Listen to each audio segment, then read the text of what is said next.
Hello, Oracles. Oracle Tim here from Oracle Investments. Well, I just finished an awesome interview with Vinny over at the Investment Club. If you are not following him and subscribe to his channel, do so. I've got the link to his channel in the description. Awesome guy. We talked all things Tesla. He'll be putting that interview out soon, so make sure you pay attention to that. So what's going on with Tesla right now? Well, we have awesome news. Giga Berlin is finally opening. And actually, I think it's going to be opening before Austin, believe it or not. So it sounds like we should be, nothing set in stone, should be seeing approvals for Giga Berlin coming this Thursday or Friday. So that would be awesome news to kick that off. There's a grand opening planned for March 22nd and 23rd in Berlin. They're going to be giving away, it looks like, the first 30 vehicles, I believe. Lots of different information that we have to go through there.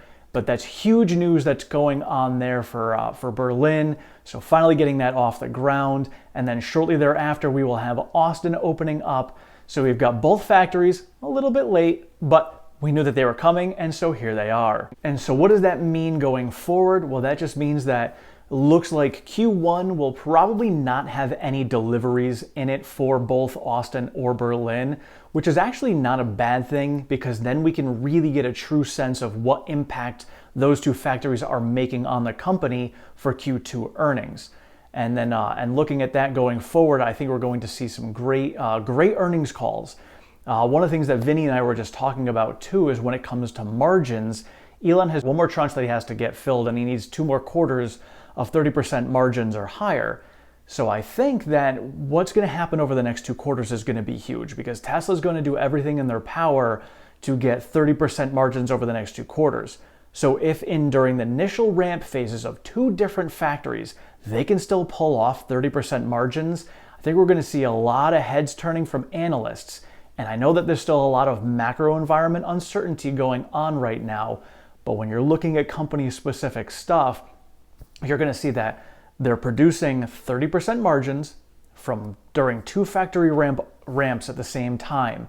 What's going to happen when both of these hit actual true ramp where Shanghai did and then their margins skyrocketed?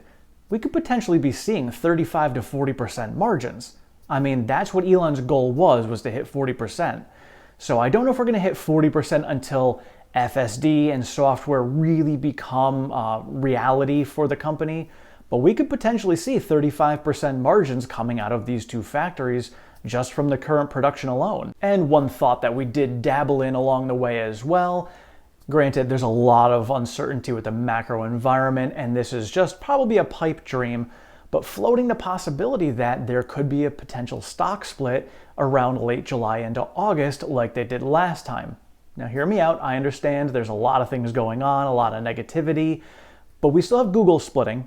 And looking at the potential of what's going on with the next 2 quarters, if Tesla can prove themselves with the next 2 quarters having 30% margins, having these vehicles produced, if they end up hitting these numbers coming out of Austin and Berlin that show the trajectory for the end of the year for production being over 1.6 million, and then they get their credit rating increased to investor grade, we could potentially see a stock price run going into June and July. Because thinking about the interest rates are going to be going up in March, and we're going to get a better sense of what's going on there.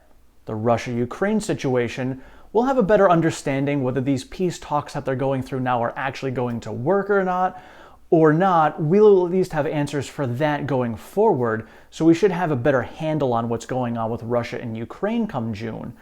And so whether it's good news or bad news for the macro environment, we'll have clarity. So we might actually see a full macro environment, kind of a bull movement going into the summer.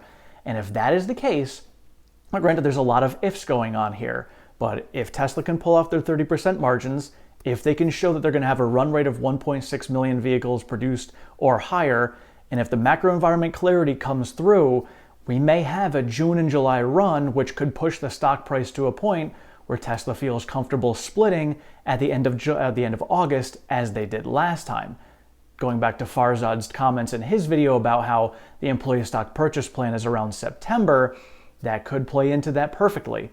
Again, lots of ifs, lots of unknowns, just throwing it out there as a possibility, But that was just my thought during my conversation with Vinny. And what's great about Giga Berlin is Elon just opened up free charging for Poland and parts of Ukraine for all Teslas and non-Tesla EVs. Free charging, helping the country out, doing the best he can. He's got Starlink up and running over there for them, readjusted some satellites, and he's getting some Starlink dishes sent over to them. So just helping out. And if Giga Berlin can come online, they might, I wonder, part of me wondering, and I don't know if they're even allowed to do this, those 2,000 vehicles that they produced that they're not allowed to sell, I wonder if they're allowed to use those to help Ukraine out. Maybe be able to, give them to the German government to go and run and help evacuees getting out of Ukraine. We'll see if that plays out. I'm not sure. It would be pretty awesome. But I don't even know if that's legally something that they're to do, or if they just have to take those cars and dispose of them. Don't know, but it'd be great to see them able to be used in a helpful manner to help Ukraine out. And over in Austin, I know that we are looking at the structural 4680 battery packs coming out of there. We've heard potential, I don't know if it's rumors or truth, that the first couple are already scheduled to be delivered. There's, I guess, the guy in Ohio, Rob Maurer over on Tesla Daily had said, he looked it up, it didn't come out that way. Looks like there may be a digit off. We'll see what goes on when that plays out over the next month.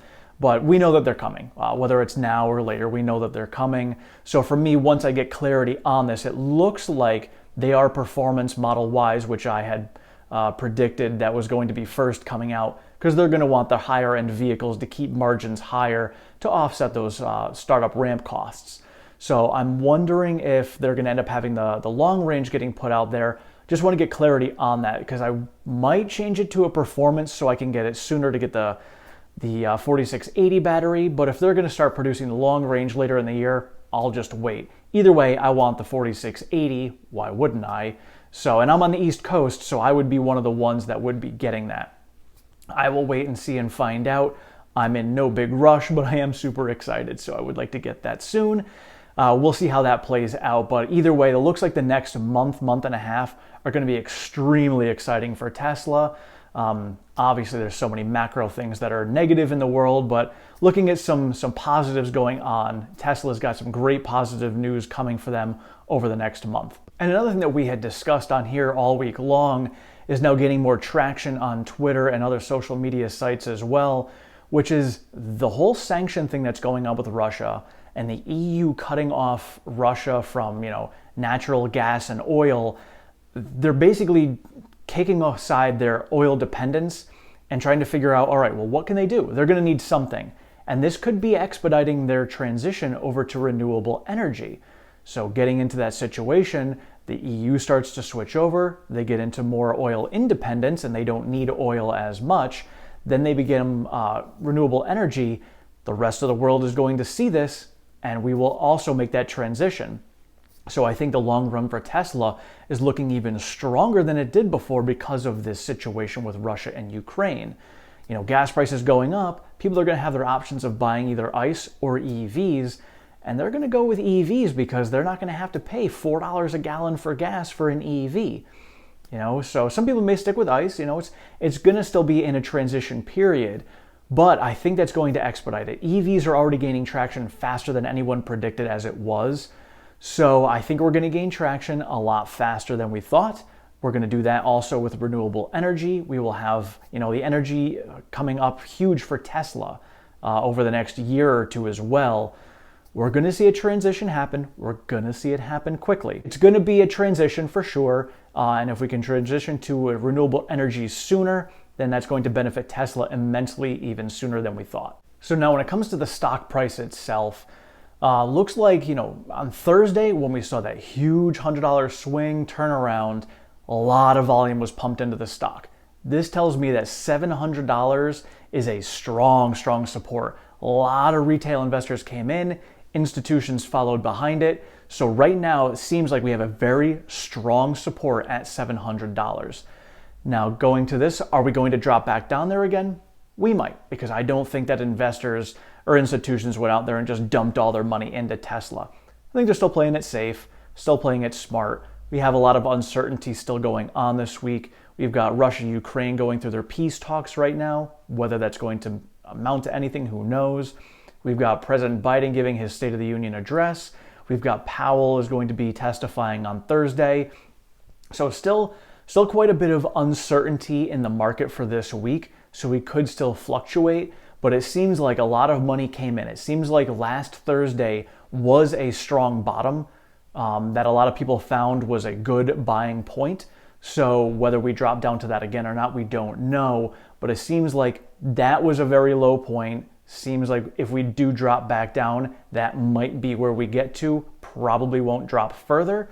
So the way I'm looking at it is, I'm going to see how the market is looking for the day, see where volume is at, because Friday's volume was back to the 25 million that we had seen previously over the last couple of weeks. So we'll see how the stock trades over the course of the week with the uncertainty that's going on. But I think if we see anything down near 700 again, we're going to see a lot more strong buying coming in, unless there is some macro environment news that's going to cause people to panic sell even more. So we'll see what goes on this week, but it looks like we are probably found a bottom, might tip the bottom again. So I'm going to keep my strategy as I have been, $15 a day. And if we keep going under $800, if we do dip back down there, I will buy more heavily. Cash reserves are running a little bit lower than I would have liked, but we're kind of at the point where I don't know how much lower we're going to go. So I'm okay with dropping my cash reserves down a little bit lower.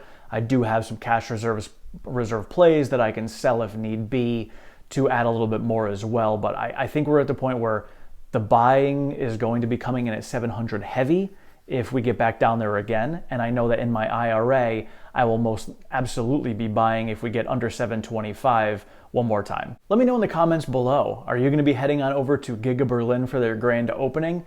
Are you going to be heading to Austin for their grand opening?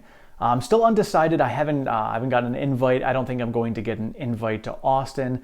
I might still go down there and party with all the Tesla owners and check out the factory anyway. I will have to see about that. Just not sure. It was kind of like if I can't get into the party, I don't know. We'll see how that plays out. I've got a lot of things going on over the next couple of months, but April should be open for me to get down there. I'll take a look at my schedule and I'll keep you guys posted on that one. But let me know if any of you guys are going to be going, because if so, maybe that'll encourage me to go and we can all hang out. And don't forget to check in the description to go follow Vinny over at the Investment Club. The interview should be coming out soon. We did dabble and talk about some interesting FSD possibilities for the future. So don't forget to check that out and help support Vinny and his channel. Thank you all so much for watching. I appreciate all of your support and feedback. If you have not subscribed, please do so down below. Sign yourself up for notifications. I am over on Twitter at OracleTim1. I share all of the latest Tesla news, pertinent stock market information, and all of my daily trades. Thank you so much. Have a great one.